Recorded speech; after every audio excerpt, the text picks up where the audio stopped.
as everyone comes in, if I could just ask you all to make sure that you're muted and that your camera's off. I really appreciate that. Thanks so much. Muted and cameras off, okay. Unless you're a panelist. So Tracy, you can. I am totally compliant, okay. All right. I follow directions, man. Me too, Tracy. Me too, Tracy. Yep. I did the same thing. Oh my goodness. Are you on the phone, Stephanie? Oh, wow. Yeah. I got nothing. A bubkiss. Oh, God. I couldn't put, if I could put the iMac in the car and drive around somewhere, but I couldn't do that. So well, it only camera, you know. And as we admit all of you, I just want to thank everyone on behalf of NYBLC and say that we have been experiencing some technical difficulties. A number of us panelists, including I'm the moderator, so I don't have power right now. Some of the panelists don't have power, so we've had to go to places that do have power and Wi-Fi. So we just ask you to have patience with us. So thank you so much.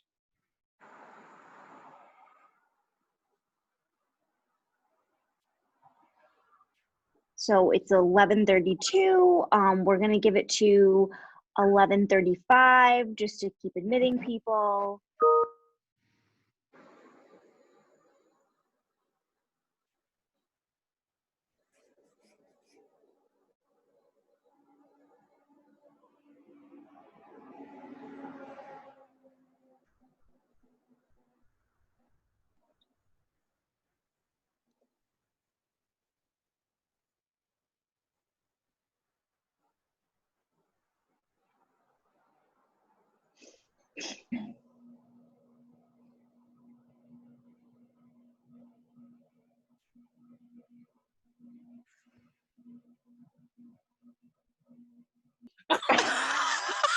So, Richard, you have to fake it till you make it. That's it.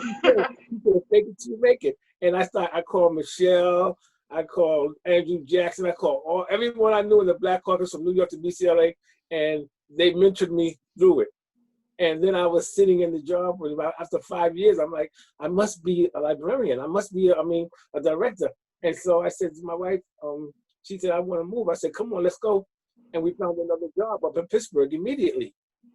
And so now I'm up here and I'm like, I can't be an imposter because I'm the director of 2 libraries now. But you have to encourage yourself, and it's gonna, like I keep saying, it's gonna come. My first day, I'm making sure, my first day at the job, coming out of the elevator. Now I sent them a picture of myself, but I sent them a picture. I said, because we're going up to Pittsburgh, I want them to see this is a dark-skinned Black man coming. So that's not what they think about it, who Richard E. Ashby is. Anyway, my first day at the job, when I got out of the elevator, I was met with HR. And no lie, folks, HR said to me, Mr. Ashby, you're not going to make this a Black library, are you?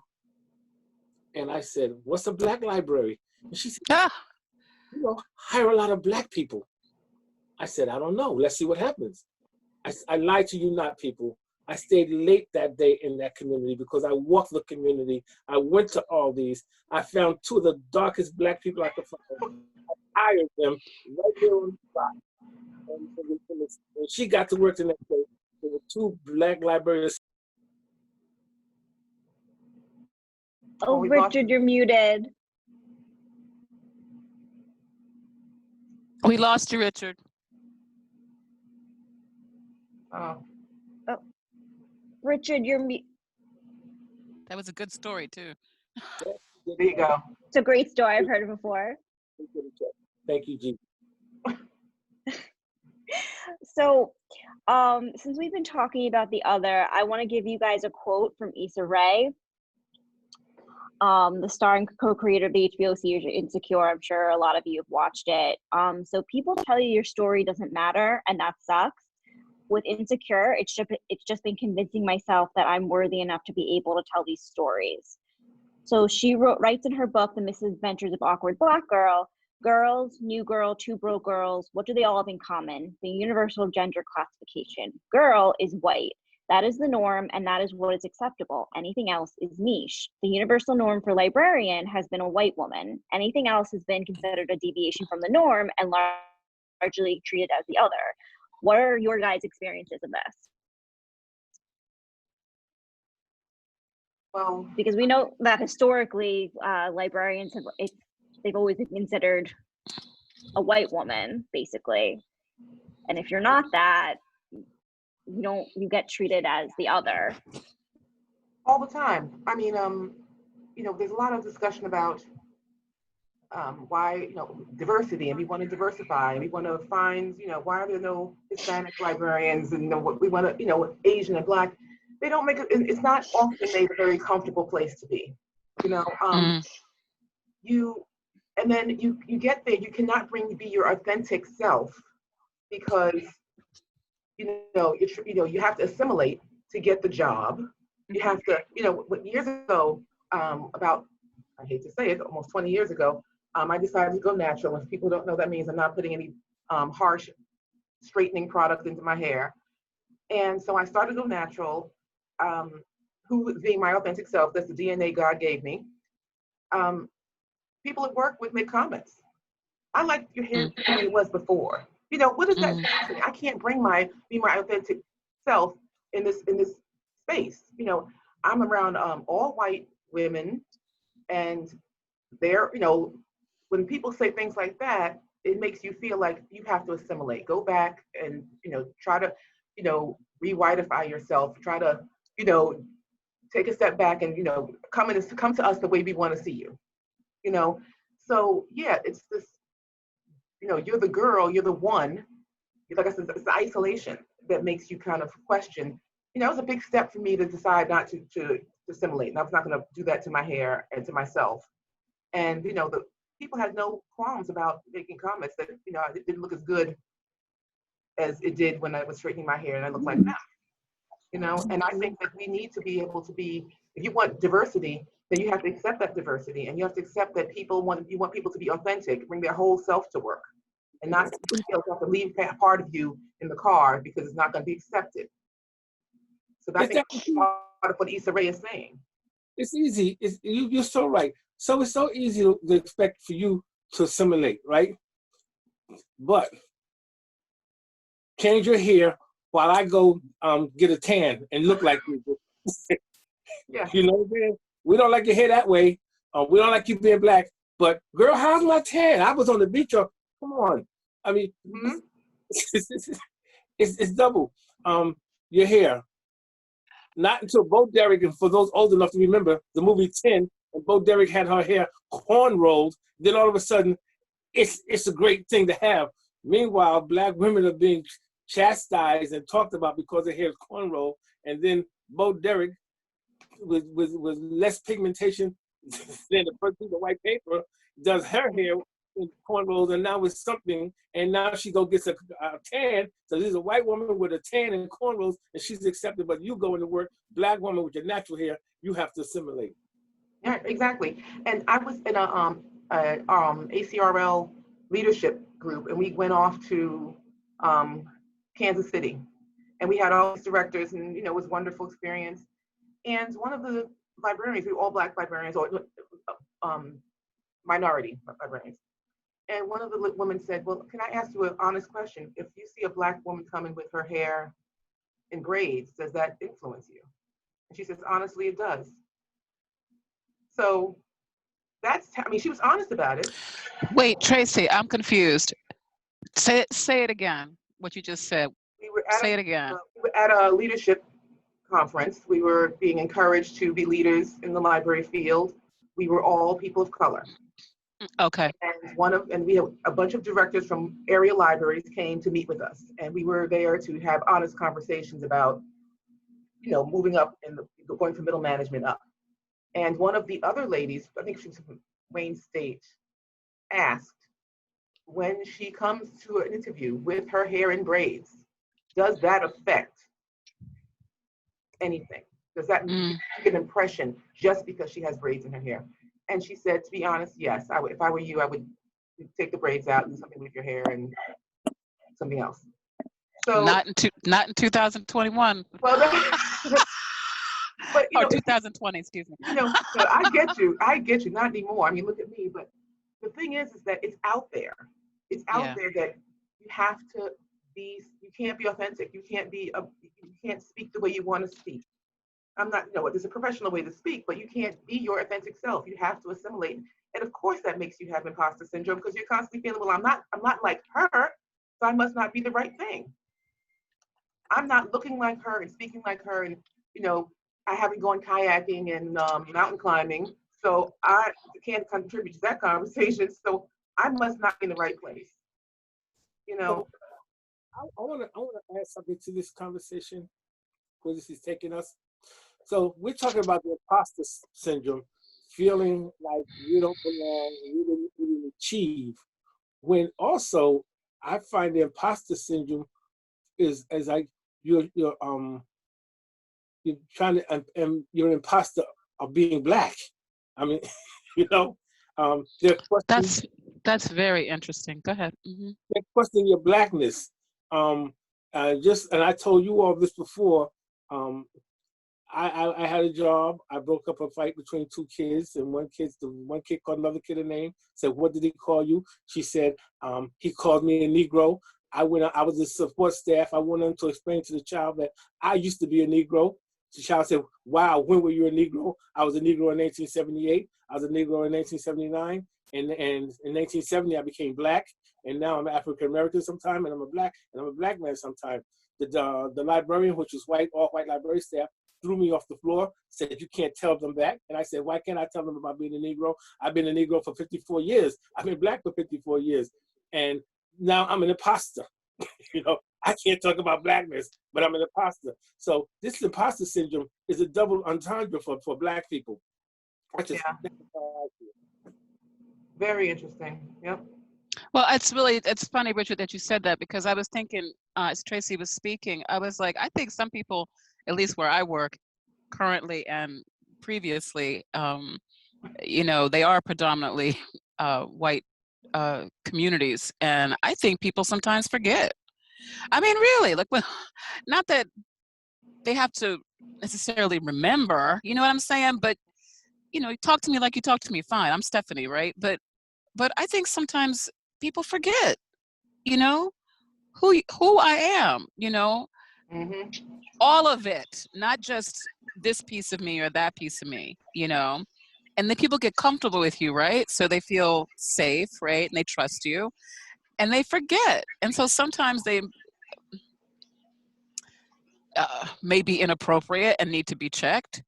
But on the flip side, they feel comfortable, and then maybe they can honestly, have discussions with you that they need to have, you know what I mean, that they need to learn. And that's the flip side of it, and they can do that safely and comfortably, and that's all right. But on the other side, I keep flipping back and forth. On the other side, I think people forget sometimes, they just, oh, you're like me. Well, actually, we're a little bit, our experiences are different. I'll just say that our experiences are different. Or you get the which I get all the time. Well, they'll say something off color. Well, I don't mean you, because you're not the usual Black person. Right. Black person.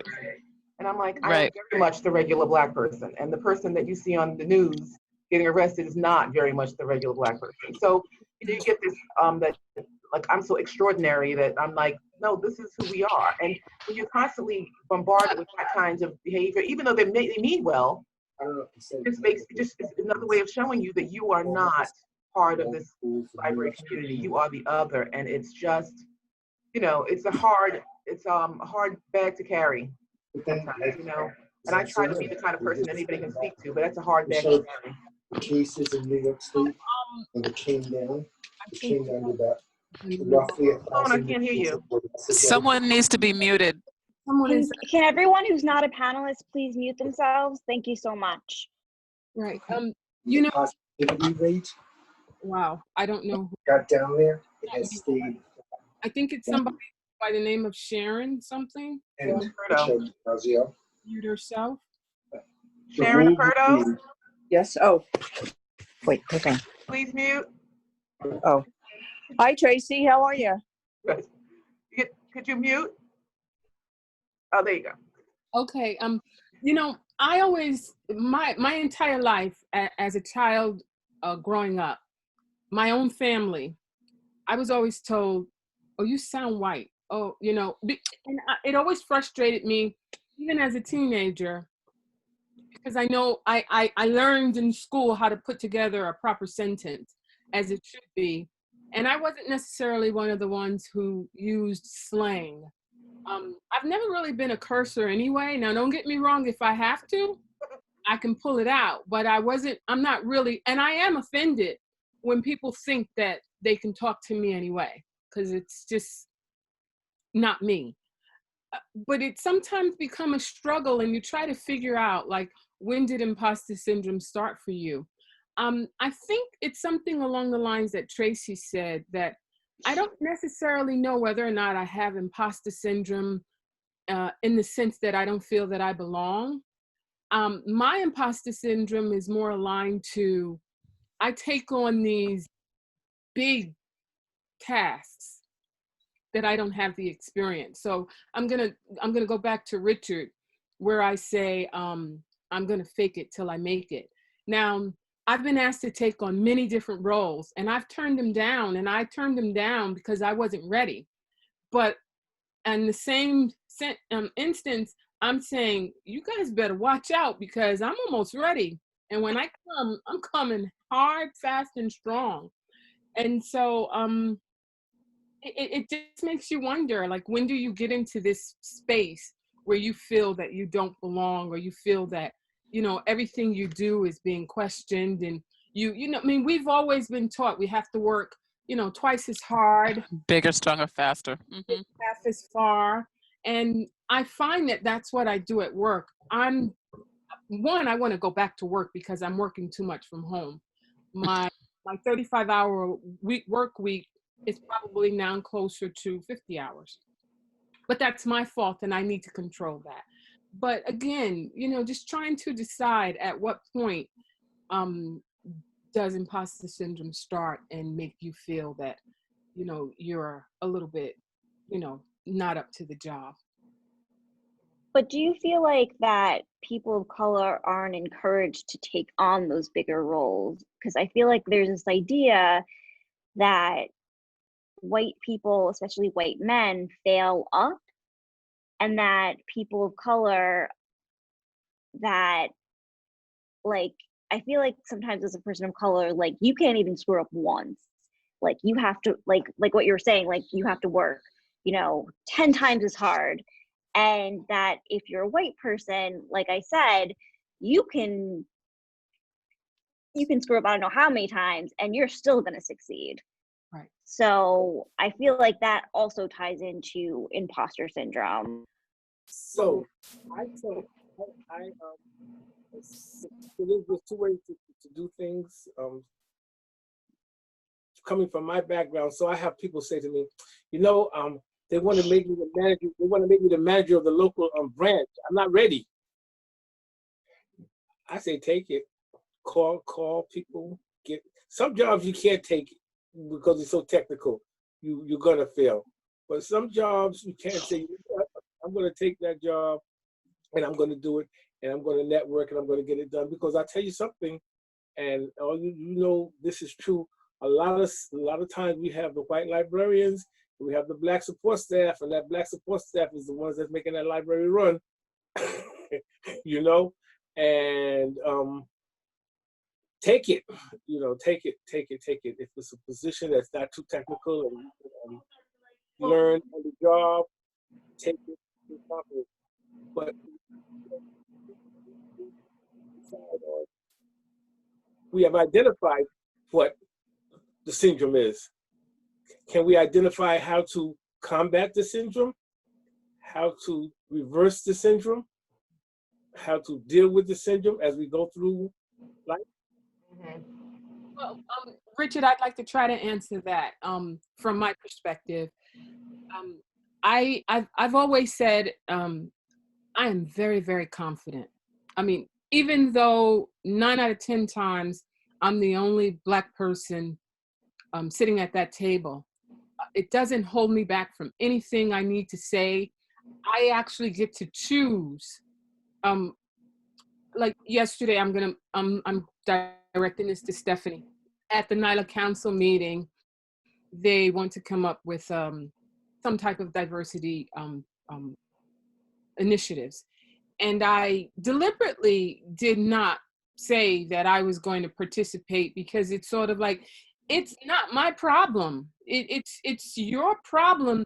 You need to recognize why you're not taking on a bigger role in hiring talented people. And I do find that, you know, not every one of us, and that's what I keep telling people, when we take on an initiative to sort of diversify our staff, doesn't mean that we're hiring people simply because they're Black. And I think that's a misconception, and that's why our white colleagues are sometimes a little bit up in arms. I think it's, so I always say, oh no, if you don't have the skills, if you don't have the talent, no, I don't want you. I don't want you just because you know, I can identify with you by race. I want you because you're good. I want you because you're gonna help us shine. That's why I want you. So, and I think that's what non-people of color should recognize, that people are not hired just because they're Black. They're hired because they're Black and talented. And that's what you keep forgetting. You forget that talented part. And you just focus on the Black person got the job. No, the Black person with talent got the job. Right. And so when I approach things, I try not to stifle myself, because I know, and again, it's going to come across as conceited, but it's not conceit, it's confidence. And I have to be confident. I have to be confident because my entire life, you know, it's almost, you know, makes it seem like, okay, not only am I Black, I'm dark-skinned Black, you know, I'm this, I'm that.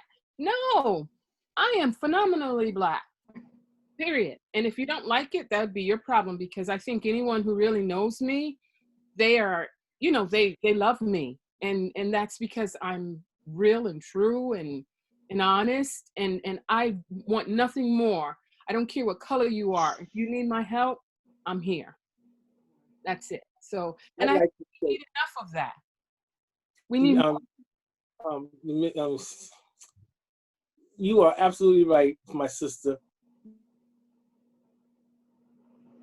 When I first met you, you were bright, articulate. I was very impressed with you, and still impressed with you today. How you carried yourself, everything about you, Simone, was professional, and that's what I love about you.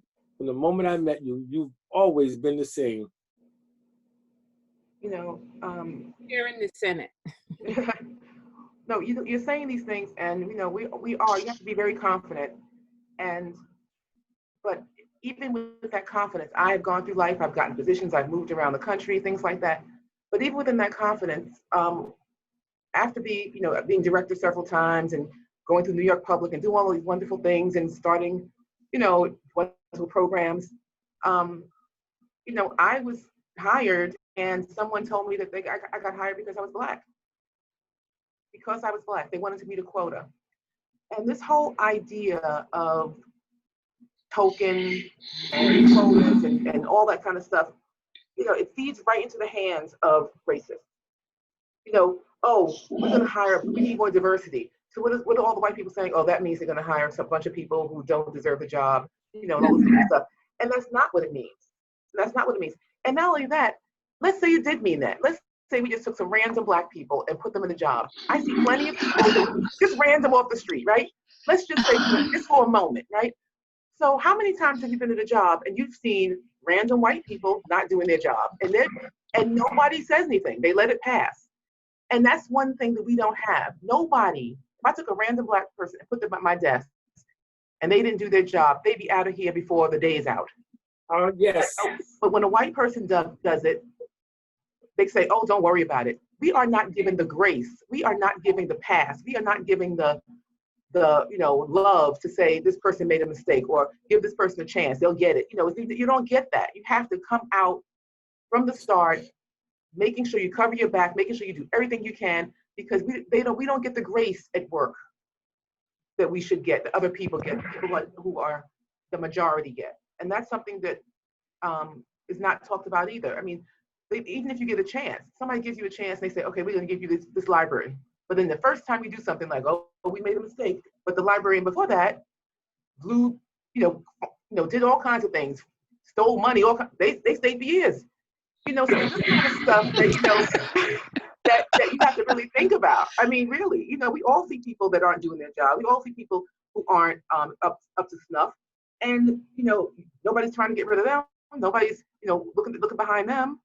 It's that grace, it's that love, it's that chance that we don't, that second chance we don't get. You know how hard that is in our profession. People get in and they just dig in and don't go anywhere forever. Right. But I agree with you, Tracy. I agree with you. I'm just making a joke. No, I get when I decided to become a librarian, my mother, I'm from the South originally. And so when I told my mom, I'm going back to school to be a librarian, because, suddenly all the gears clicked and I was like, oh, happy place. That's what I want to do, right? Because I grew up in libraries in my whole childhood, right? So I said, Mom, I'm going to go back to school. She says, Stephanie, why do you want to be one of those women? I said, what do you mean, those women? And, we had a good discussion about it. And her experience, right, with librarians down south was, back in the day, was much different than my experience with librarians. I never had a Black librarian. I had all, female white librarians, but our experience was completely different. I mean, they helped me in so many different ways. I would just stay in the library for hours. They didn't bat an eye when I checked stuff out that wasn't appropriate. They, quote unquote, whatever that means. They were good. They were professionals, and I remember them, and I remember how I felt being in that place. But her experience was completely different. And it saddens me that many young people of color that we see who come into public libraries, still on various levels, depending on where they are, feel less than. I have kids who come in now and we've talked about this before, who are shocked when they see me sitting there, and who are shocked, who don't consider themselves pretty or beautiful or attractive because of whatever, hair, skin, and I think it saddens me, and it also makes me feel like, I have to be here. I have to be here for many, many, many reasons. And I'm not saying my colleagues aren't being supportive and there for patrons or certain patrons of color, but it's definitely different than how I think I'm there. It's a different thing. When you look across at that table and you see somebody like you sitting there, it's different. Wouldn't you say that was the same thing when we went to our NYLA council? And I think the conversation sort of came up, and I do believe that I said, well, I'm quite used to being the only person that looks like me sitting in this environment.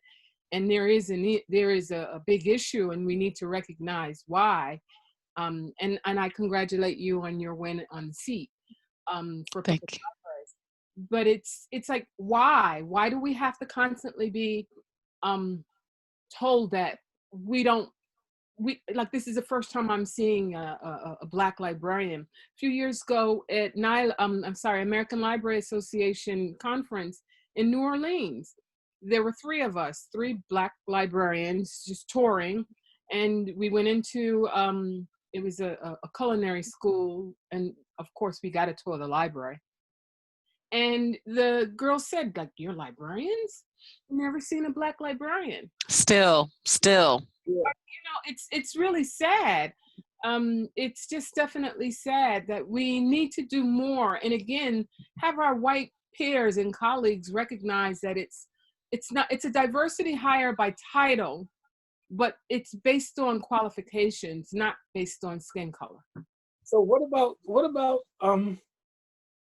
you're in the library and you're standing there next to a teenage page, and the white patron comes in and asks him a question, and how funny is that? I've had people, I've been explaining to people at the circulation desk why a certain rule is a certain rule, and I've been told, nobody asked you anything. Let me speak to the director. I turn around, and I go to my office, and as I'm walking away, I whisper to the clerk when you hear my door slam, sitting back to the seat of the director, and they open the door, and good old Black Richard is sitting there. Now what? You know, because people will walk in that library and they'll see you as a Black man or Black woman, and they'll ask anybody else that's in the building that's not Black a question, rather than ask you the question, not thinking that you're the director or you're the librarian, that you are, what is the word? That you are. You went muted. Okay. So you don't even have to have the syndrome. The syndrome is heaped upon you by the public, making you think that you're an imposter or acting like you're an imposter. Oh, I'm sorry to interrupt, but we have questions from the chat for the panel.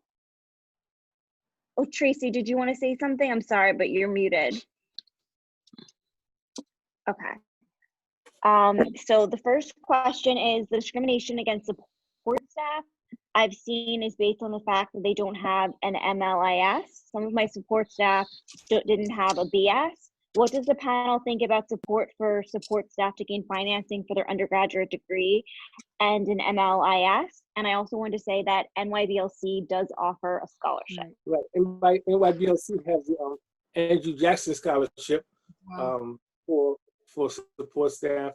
The Black Caucus of American Library Association has the Baker and Taylor Scholarship for support.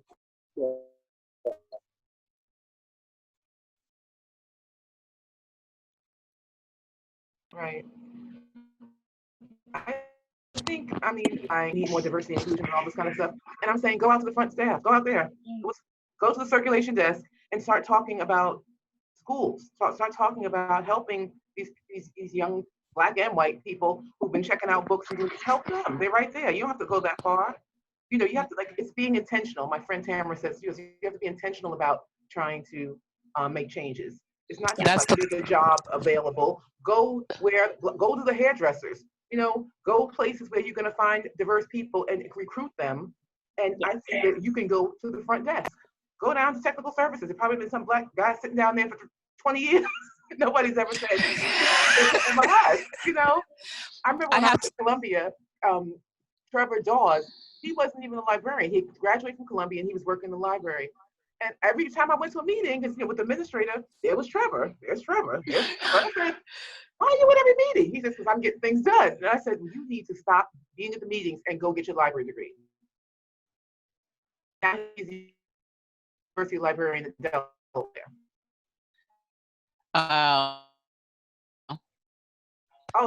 He's a wonderful person because he was great, but they weren't recognizing that he needed to be pushed. You know, I have to say, when I got my when I went for my MLIS, my director at the time at New Rochelle, I'll give him this. I'll give him this. He sent me an email. You know, he said, I think this is for you. You know, you should do this. And I was like, what? You know, then I was like, oh wait, he's right. You know, I can do this, you know? Right. So, but I wasn't looking for it. I hadn't thought about it, you know? So, yeah, no, definitely support staff and others, definitely. Yeah, you know, it's needed. Support, financial support is needed. Because I was 11 years support staff.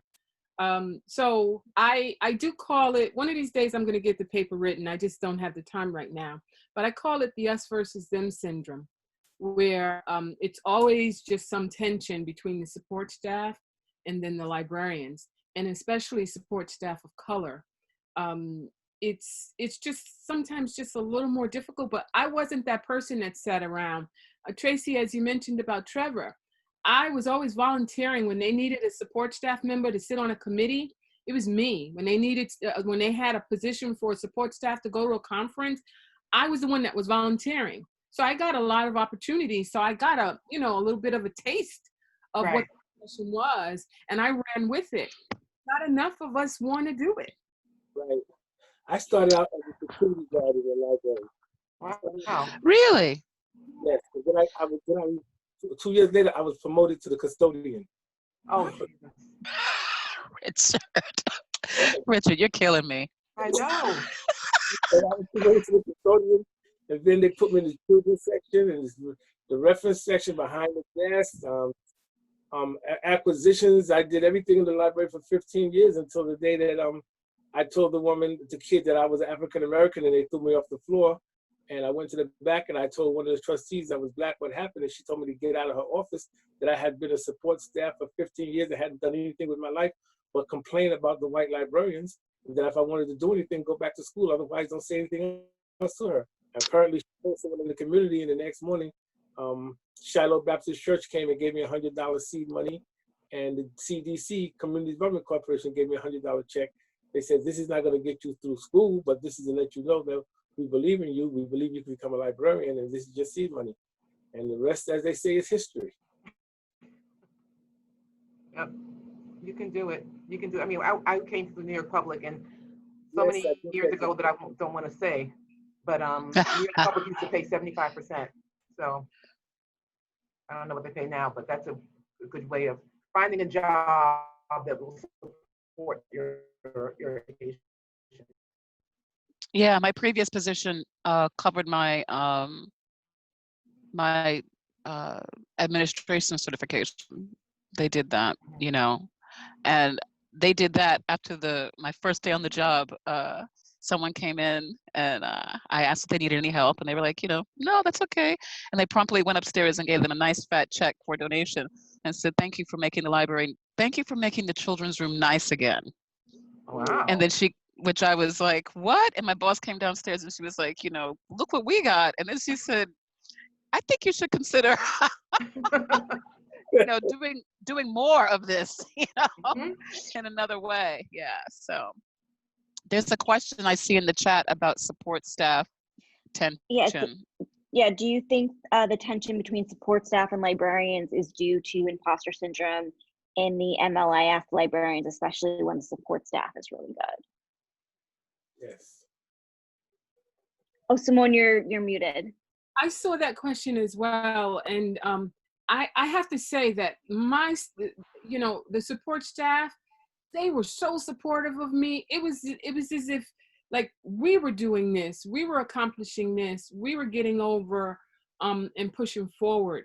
And as a result, I am the type of manager that I wanted. For a lot of years, and I'm not going to mention names, but I'm just going to mention facts. There are 3 current CUNY library directors that I was their assistant. So while they were going through tenure, I was the one running their department. They had the title and I was doing work. And I do think that all 3 are definitely appreciative of it and of me. And they're, it's just, when you have a support staff that's really good, you have to try to do things to kind of help push them along. Unfortunately, with City University, there's only so far. There's no promotional anything that you can go through that's not driven by a test. I can't do much but try to encourage people, hey, maybe you should consider, finishing your degree. And then that's the only way. But again, it's sometimes very difficult.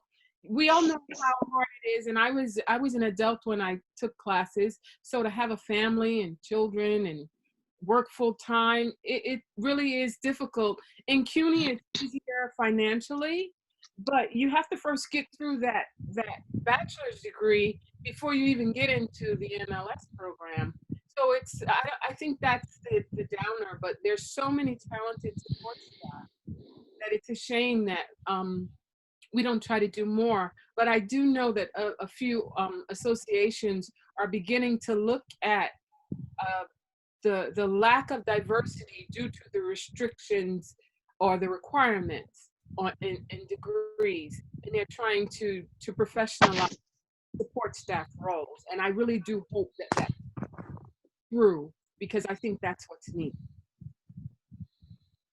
I agree. Iverne asked, I am 31 and the first Black head of circulation in Anderson, South Carolina. Most of my staff is white and older than me. What steps can I take to overcome that? Oh man. Be you. I was gonna say, be yourself. And don't, regardless of what you try to do, you're going to come across as aggressive. That's just because that's, that angry Black woman is just, whenever you're passionate about something, they're going to accuse you of being aggressive. You can't control that. You just have to be secure in making sure that you know what you're doing. So if you know you're right, or if you want to try something different, you have to assert yourself. Okay, we're going to try it this way. And if this doesn't work, then we'll think of something else. But be assertive, be strong, be confident, and make no apologies. And I would add to that, make sure that you have your boss's support before you make any big changes. So he's not blindsided or she's not blindsided. I would make sure that I sought out other mentors that could help work with you and help you in difficult situations. And I would pitch in. I think that one of the things that I find is a good supervisor, somebody who's going to push the cart too. Right. When I was in Finkelstein, I said, well, you know what? They got a problem. I'll shelve books. I will shelve books. I will do. There's nothing beneath me. So you show them that you're standing shoulder to shoulder with them. Yes. You get some support, and you make sure that your boss is behind you, and you will not fail. Exactly. Circulation as well. And even when I finally became the access services librarian, I got scolded quite often, even sometimes by the support staff, because when I saw a long line, I stopped and I helped. And like you said, shoulder to shoulder, I was standing there working with them. And I think they appreciated that a lot, to a point where they would say, Simone, get away, go. Go. Like, you're embarrassing us, right? And they recognized that I could, because I was on my way to a meeting. They're like, shouldn't you be at a meeting? Like, go. So I'm gonna clear this line. No. Right. So. Yes, and to the sister who's head of CIRC, congratulations. And as Tracy was saying, reach out. I mean, I think my contact information is in here somewhere. Feel Right. free to email me or something. You can talk. We can help. You're not alone. I love CIRC. Best part of the library. Sorry. The next question. Oh, sorry. Go ahead, Stephanie. Because CIRC makes it happen. That's why I was just gonna say, CIRC is in the front all day long. They're front lines, baby. They see it happen. Right. Emily, sorry. So Rebecca asked, what do librarians in leadership positions need to understand about the role that tokenism plays in imposter syndrome? Sometimes I feel like I get chosen to do things because I'm a Black librarian, and then I feel responsible for representing Black librarians and Black people at large, and I feel overwhelmed with the pressure to do right by such a wide variety of people. You know what? How do I say this? I'm sorry I jumped in, but I understand that feeling, but you can't let that eat you. You aren't the representative, for the entire group. I understand that feeling. I know I feel that way now these days, especially with all that's happening. I feel like all my friends who are not Black are, texting me, emailing me, asking questions, how do you feel? I'm here for you. I just want you to know that, I support you, and, if you need me, and, whatever. that being said, you aren't. You can only do you. And try not to. I don't know. You can't really tell if it's true or not. You know what I mean? If it's tokenism or not, but that's okay. I'm good at what I do. You know what I mean? So watch this. They may have started out that way. Maybe, who knows? But you're a professional, and and you do what you do well. Just do it. Yeah. No, you have to ignore the problems in other people's minds. Richard, I'm sorry. Couldn't hear you, Richard. I said you have to ignore the problems in other people's minds. Mm-hmm. Mm-hmm. You have to, don't let humility be confused with being an imposter or being confident. That would be my advice. Right. I just wanted to offer just a little tip or trick or something that it took me a while to learn, but I learned because, as you said, you're in a leadership role and everything's coming at you and you want to show that you can do it. You're afraid to look like a failure. So you tend to take on more than you can handle. It took me a while to recognize that when people come running up to you and say, oh, there's this committee, or oh, there's this project, or oh, there's this, I stopped just saying, okay. I stopped saying okay, but I never said no. I said, can you just give me a minute to think about it? I need to check my calendar. I might have to move some things around. And then I'd wait a day and then I'd send them an email. It's easy to say no by email. I'm sorry, it's not going to work out for me this time. If the opportunity comes up later, let me know. But right now, I can't take it on. So that worked for me finally. I was able to say no via an email. And then I'm making the offer that when the opportunity presents itself again, I might be able to do it. But constantly saying yes is just going to give you burnout and worn out, and you're not going to enjoy what you're doing. So you need to be mindful of that. Right. But saying no with an email is perfect. Yeah, and you have to get to a point where you can't do everything right perfectly. You can't do 100 things perfectly. You have to get to a point to say, this is what's on my plate, and this is as much as I can take right now, and do that really well. And the people will continue to ask you when you say no via email. Like when you say no, they will continue to ask you because they know that you do things very well, and you took what your responsibilities were and you ran with it. And don't worry about representing the race. We have to do that every day. When I was little, my mother we'd go to Bloomingdale's and we'd be eating, and my sister and I would have to cut out chicken with a knife and fork because she says, you're representing every Black person in New York City right now because you're the only Black two children that sit at Bloomingdale's lunch counter. So that's always going to be that you are people. Anything you do or don't do is going to reflect. I had a conversation, a quick conversation. I had a conversation.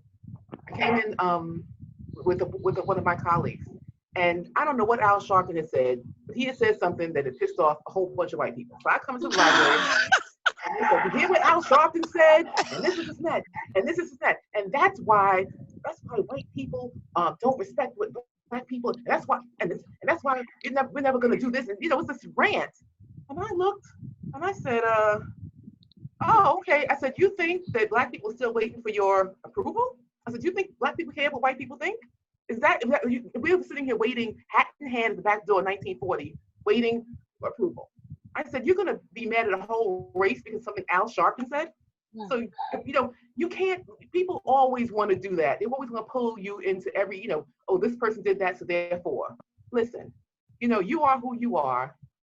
People want to represent you to be the representation of all Black people. You do, you're just doing the best you are, and I'm sure that you represent us well. But you can't let that bag carry that bag. You can't. Right. Absolutely. Well, I don't know what I'm walking into in California, so y'all. Let's just hope Al Sharpton doesn't say something off color. So y'all wish me luck. You got it. So I have another question. How can we help other Black librarians dealing with imposter syndrome, and what can we do for young librarians entering the profession?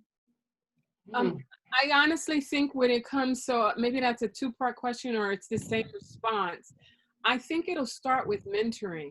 If Yes. you find that right person. Now, my mentor, and you notice I use it in the singular fashion. A lovely old little Jewish white lady, and up to today, like we talk once a week, just to catch up. And you just need that person that's going to be true, open, honest, and there for you and supportive. And once you have that, then that's going to be a level of confidence that you then begin to become a mentor yourself. Yes. Yes. Yes. Right. We can go to, like, there are things that I may not necessarily be able to say to my white colleague. I can say it to my white mentor, but not my white colleague. Mm-hmm. But as long as I have someone that I can say it to, that's what matters. Right. I agree, Simone. I have to say, there are 5 women that, it really, I could actually get choked up about it, who have been so key in my professional development, and not only how they conduct themselves as librarians and librarianship, but just uh, for someone for me to talk to and to bounce stuff back on, whether it was struggles I was having in school, or whether it was different topics in librarianship that I was I didn't agree with, or what's your stance on this or that, or changes in career that I didn't know whether I could do or not. They have been instrumental in giving me support and holding me up when I didn't think I could. And I think one of the 5, I wouldn't call her a mentor. I would call her more of a sister and a colleague. But the others are a little bit older than me, just a little, and they've been doing it a lot longer than I have, and they have just been so important. And I actually, so Simone, you talked about becoming a mentor yourself. When you start taking that on, it's almost like it doesn't happen overnight, but it's not something that suddenly I'm a mentor. I only felt like that once, when someone came up to me at NYLA and was talking to me, oh, I remember when you blah, blah, blah, blah, blah, I was really impressed with blah, blah, blah, blah, blah. Would you mind, helping me with blah, blah, blah? And I was like, oh, okay, and I kind of realized, wow, I'm not where I was. You know what I mean? I'm at a different place now. So, again, I'm here. If anybody, I'm a good emailer.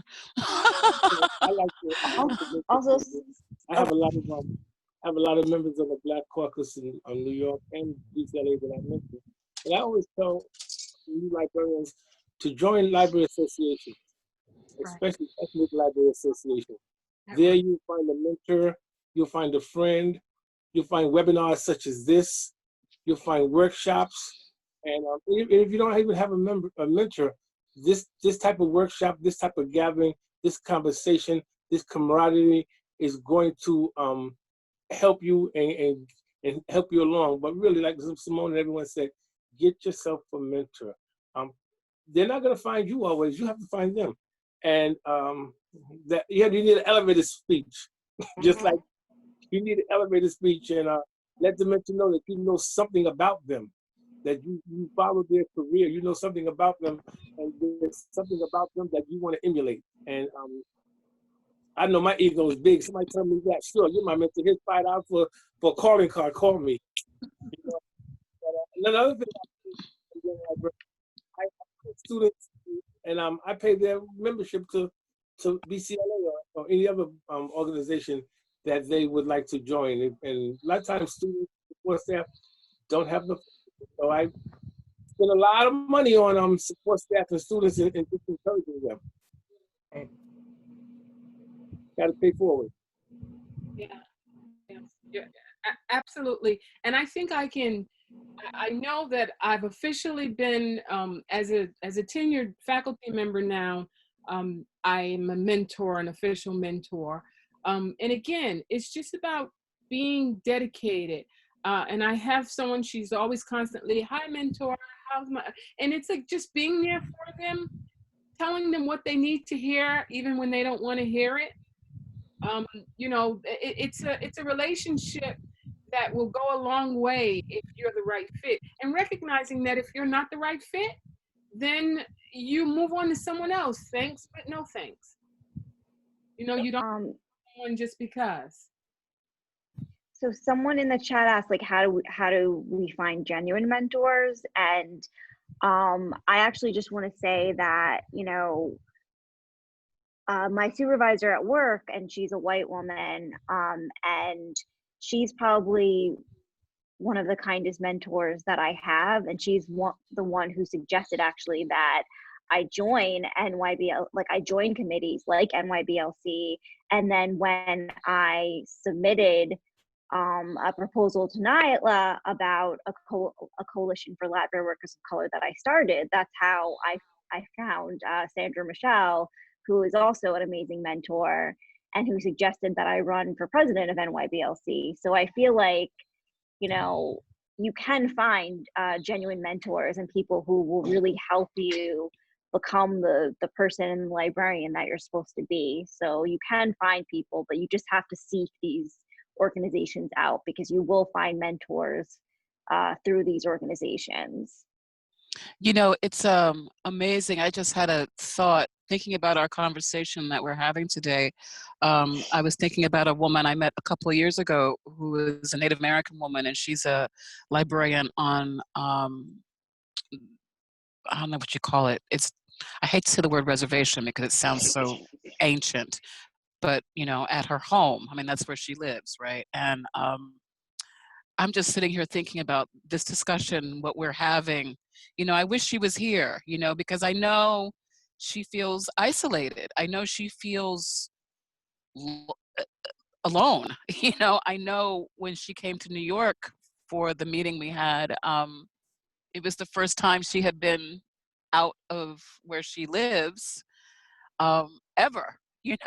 I know her struggles are similar, different, but similar. So, I'm just sitting here thinking about all the other people, who are experiencing this in various ways, shapes, and forms. It's fascinating, and I'm happy that we're able to have this discussion. And I wish there were more of us here, Well, but we'll do it again. So. So we have 10 more minutes. So how about I ask one more question? Do you think we have time for one more question? I do. Okay. Sure, I have one more sip of coffee left. Okay. So how can we stop ourselves from feeling guilty for leveling up? Oh. I would say focus on your accomplishments, and focus on your accomplishments, where you are today. Focus on how you got there.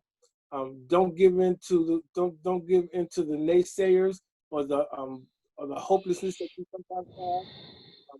Ignore Facebook, social media.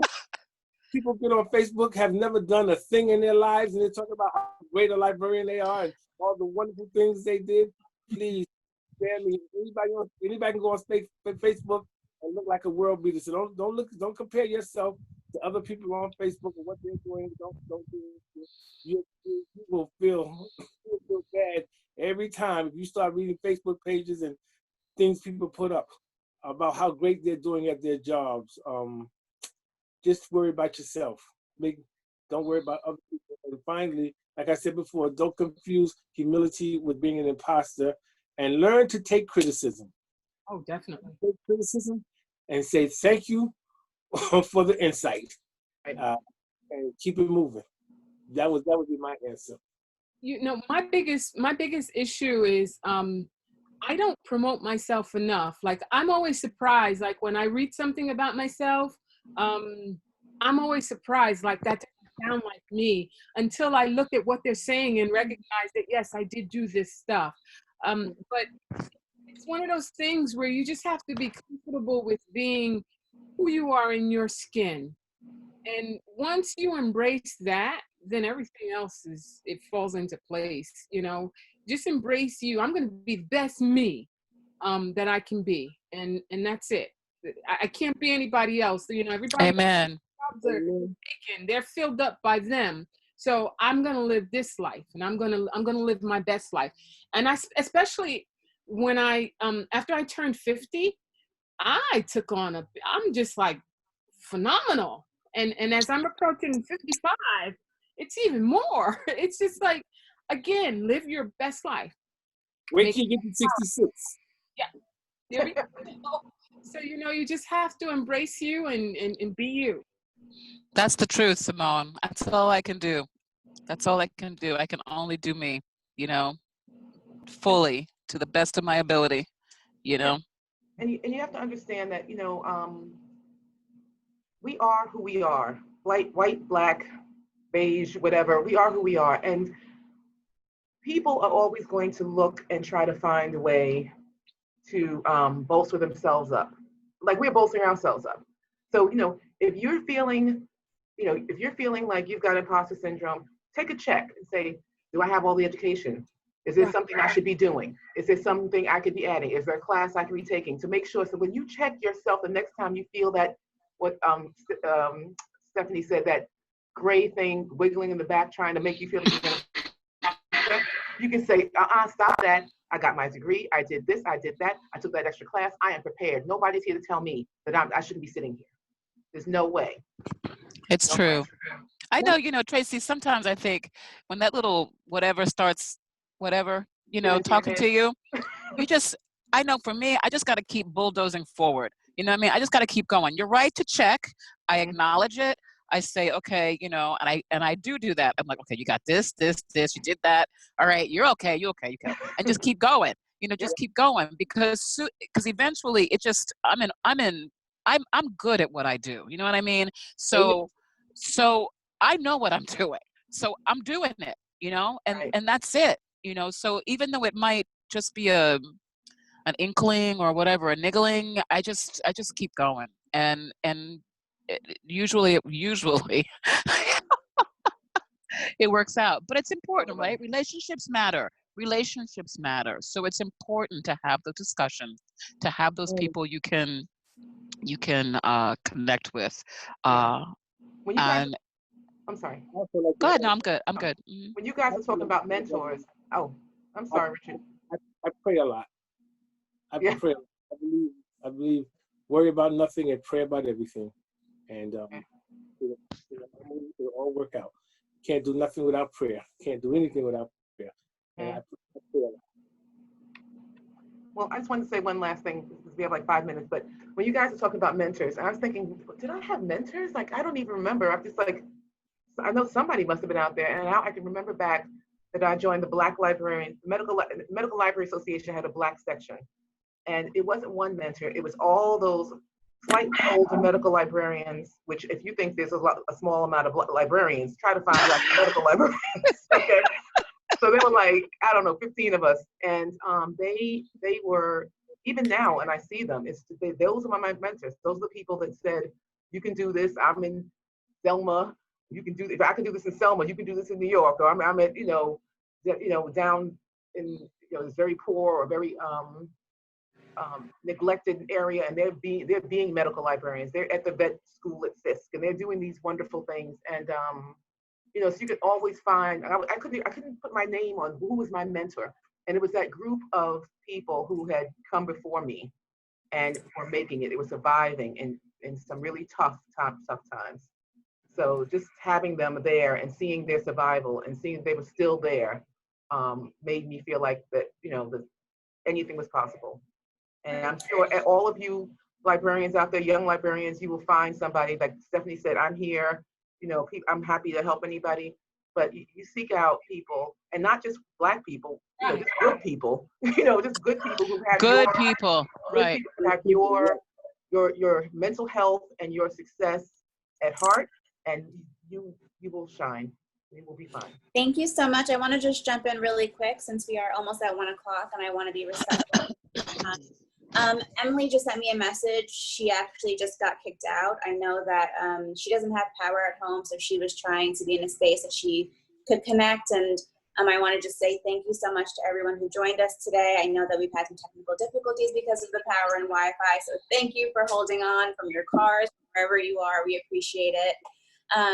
Michelle put a comment in the chat. She said to suggest for everyone to read Own Your Own Greatness, Overcome Imposter Syndrome, Beat Self-Doubt, Succeed in Life. So I will put the name of that book in the chat if you give me a couple of minutes. I also just want to mention I had to make a correction. Our next panel discussion will be next Friday, August 14th at 11:30 a.m. Eastern, and we'll be talking about cultural competency. Also, the following day, August 15th, we have our membership meeting for the New York Black Librarians Caucus. We would love for you to join us. That's at 11 a.m. You can find the information on our social media, or I will put the email address in the chat room where you can contact us and we can give you the information for that, okay? And lastly, I just want to say thank you so much to all the panelists, Tracy, Richard, Stephanie, Simone. Thank you so much for being here with us today. We love to have you, and thank you. Thank you very much for talking with us. We will see you all again next week. Okay. Thank you. Thank you for having us. Thank you to so everybody who tuned in. Please join us at NYBLC. You'll find a mentor there. Yes. Thank you. Thank you. Thank you, Simone. Thank you, Richard. Thank you, Tracy. Thank you. There's some people in here I know in this chat, in this thing. I see Miss Alera. I see Miss Mac. I'm looking at all these names. Hey, y'all. All right.